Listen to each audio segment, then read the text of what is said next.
पौंड्रक और काशीराज का उद्धार। श्री शुक्रदेव जी कहते हैं कि परीक्षित,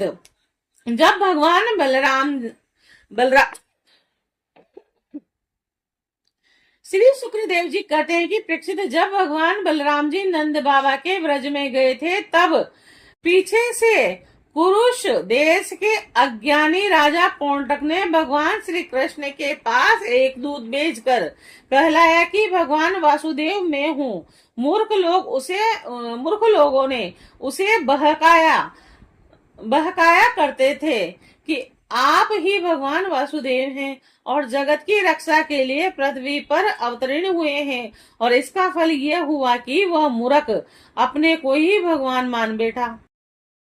जैसे बच्चे आपस में खेलते समय किसी बालक को ही राजा मान लेते हैं और वह राजा की तरह उसके साथ व्यवहार करने लगता है,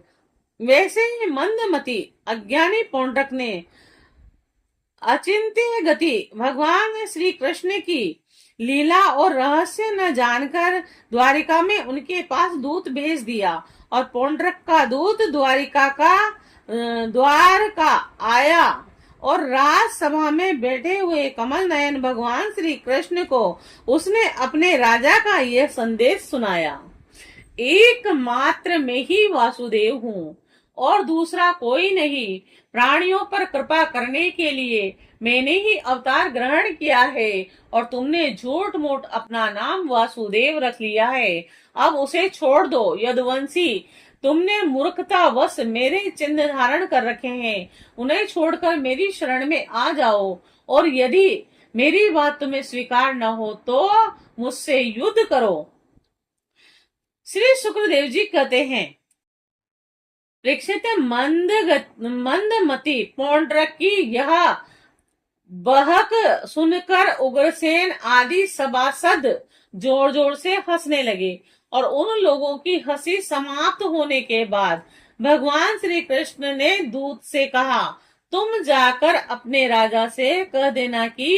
अरे मूढ़, मैं अपने चक्र आदि चिन्ह यो नहीं छोड़ूंगा, जिन्हें मैं तुझ पर छोड़ूंगा, और केवल तुझ पर ही नहीं, तेरे उन सभी साथियों पर जिनके बहकाने से तू इस प्रकार बहक रहा है। उस समय मूर्ख तू अपना मुंह छिपाकर औदे मुंह गिरकर चील गिद्ध बटेर आदि मांस भोजी पक्षियों से घिरकर सो जाएगा, और तू मेरा शरण दाता नहीं, उन कुत्तों की शरण होगा जो तेरा मांस चीत चीत कर खा जाएंगे। परीक्षित, भगवान का यह तिरस्कार पूर्ण संवाद लेकर पौंड्रक का दूत अपने स्वामी के पास गया और उसे कह सुनाया। इधर भगवान श्री कृष्ण ने रथ पर सवार होकर काशी पर चढ़ाई कर दी, क्योंकि वह कुरुष का राजा उन दिनों वही अपने मित्र काशीराज के पास रहता था। अब भगवान श्री कृष्ण के आक्रमण का समाचार पाकर महामती पौंड्रक भी दो अश्वारोही सेना के साथ शीघ्र ही नगर के से बाहर निकल आया, और काशी का राजा पौंड्रक का मित्र था, अतः वह भी अपनी सहायता करने के लिए 3 अश्वारोही सेना के साथ उसके पीछे आया। परीक्षित, अब भगवान श्री कृष्ण ने पौंड्रक को देखा, और पौंड्रक ने भी शंख चक्र तलवार गदा शांग धनुष और श्री वत्स चिन्ह आदि धारण कर रखे थे। उनके वक्ष स्थल पर बनावटी कौस्तुभ मणि और वनमाला भी लटक रही थी, और उन्होंने रेशमी पीले वस्त्र पहन रखे थे, और रथ की ध्वजा पर गरुड़ के चिन्ह भी लगा रखा था, और उसके सिर पर अमूल्य मुकुट था, और कानों में मकराकृत कुंडल जगमगा रहे थे, और उनका यह सारा का सारा भेष बनावटी था, मानो कोई अभिनेता रंगमंच पर अभिनय करने के लिए आया हो, और उसकी वेशभूषा अपनाकर अपने समान देखकर भगवान श्री कृष्ण खिलखिलाकर हंसने लगे। अब शत्रुओं ने भगवान श्री कृष्ण पर त्रिशूल गधा और मुद्दर शक्ति ऋषिष्ट प्रास तोमर तलवार और पस्टिस और बाण आदि अस्त्र शस्त्रों से प्रहार किया। और प्रलय के समय जिस प्रकार आग सभी प्रकार के प्राणियों को जला देती है, वैसे ही भगवान श्री कृष्ण ने भी गदा, तलवार, चक्र और बाण आदि शस्त्रों से पौंड्रक तथा काशी राज के हाथी, रथ, घोड़े, पैदल की चतुर्गणी सेना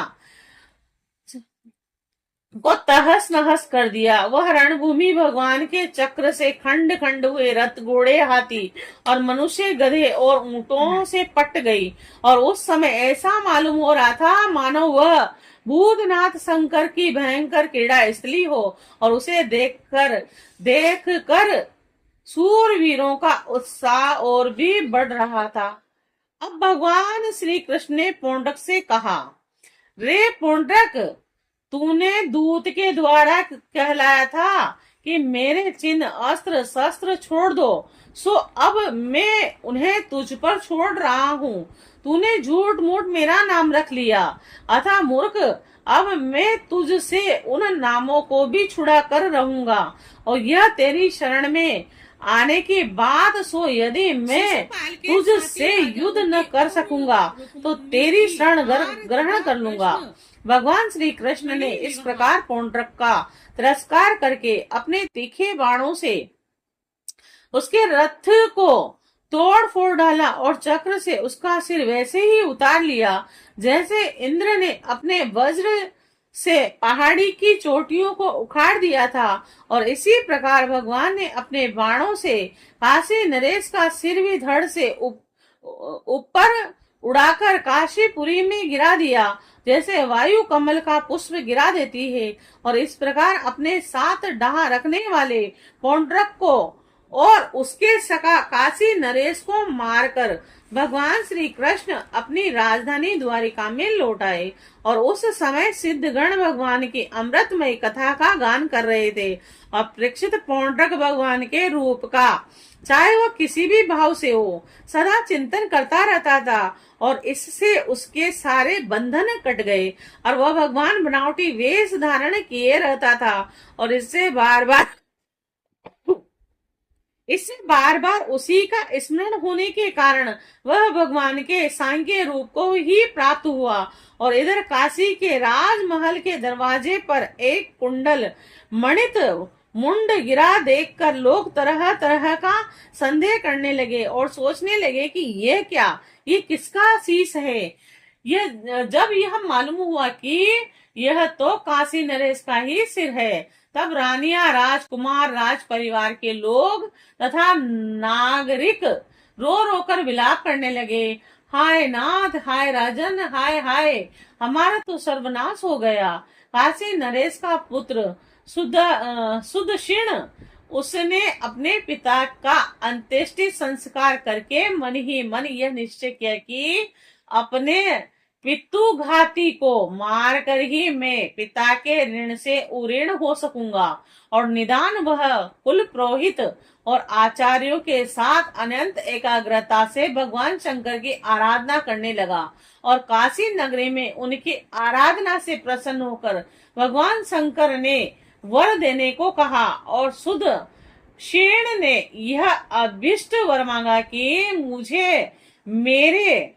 पितुघाती के वध का उपाय बताइए। और भगवान शंकर ने कहा कि तुम ब्राह्मणों के साथ मिलकर यज्ञ के देवता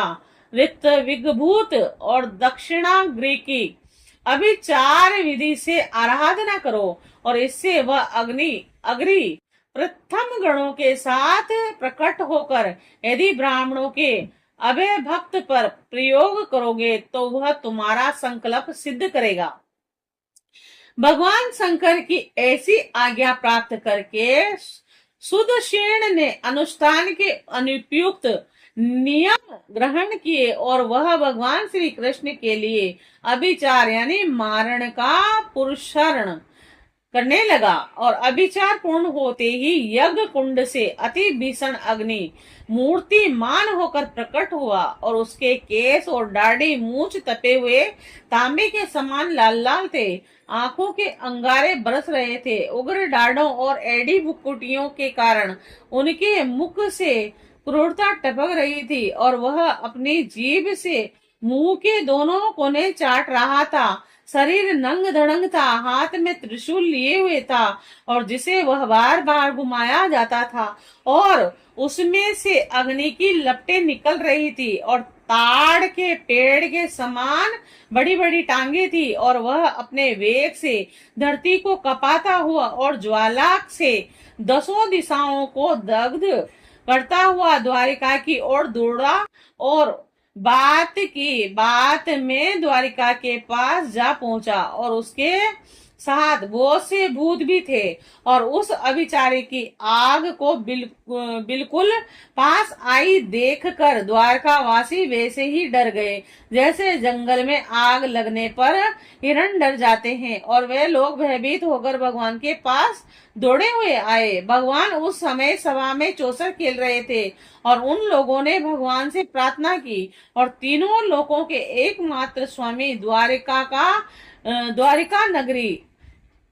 इस आग से भस्म होना चाहती है, आप हमारी रक्षा कीजिए, आपके सिवा इसकी रक्षा और कोई नहीं कर सकता। शरणागत भक्त वत्सल आपने देखा, भगवान ने देखा कि हमारे स्वजन भयभीत हो गए हैं और पुकार पुकार कर विकलता भरे स्वर से हमारी प्रार्थना कर रहे हैं। तब उन्होंने हंसकर कहा, डरो मत,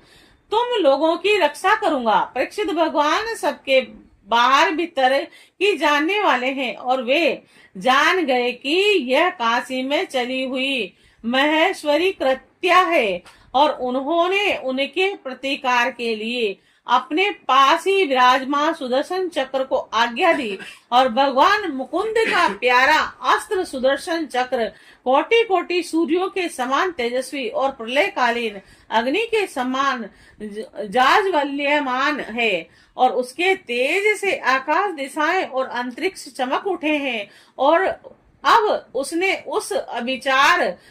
अग्नि को कुचल डाला। भगवान श्री कृष्ण के अस्त्र सुदर्शन की शक्ति से कृत्यारूप आग का मुंह टूट फूट गया, उसका तेज नष्ट हो गया, शक्ति कुंठित हो गई और वह वहां से लौटकर काशी आ गई तथा उसने ऋतिज्व आचार्यों के साथ सुदक्षिण को जलाकर भस्म कर दिया और इस प्रकार उसका अभिचार उसी के विनाश का कारण हुआ। कृत्या के पीछे पीछे सुदर्शन भी काशी पहुंचा और काशी बड़ी विशाल नगरी थी। वह बड़ी बड़ी अटारियों, सभा भवन, बाजार, नगर द्वार और द्वारों के शिखर, चार दीवारियों, खजाने, हाथी, घोड़े, रथ, अन्नों के गोदामों से सुसज्जित थी। भगवान श्री कृष्ण के सुदर्शन चक्र ने सारी काशी को जलाकर भस्म कर दिया और फिर वह परमानंदीय लीला करने वाले भगवान श्री कृष्ण के पास लौट आया और जो मनुष्य पुण्य कीर्तिमान भगवान श्री कृष्ण के इस चरित्र को एकाग्रता से सुनता है या सुनाता है वह सारे पापों से छूट जाता है।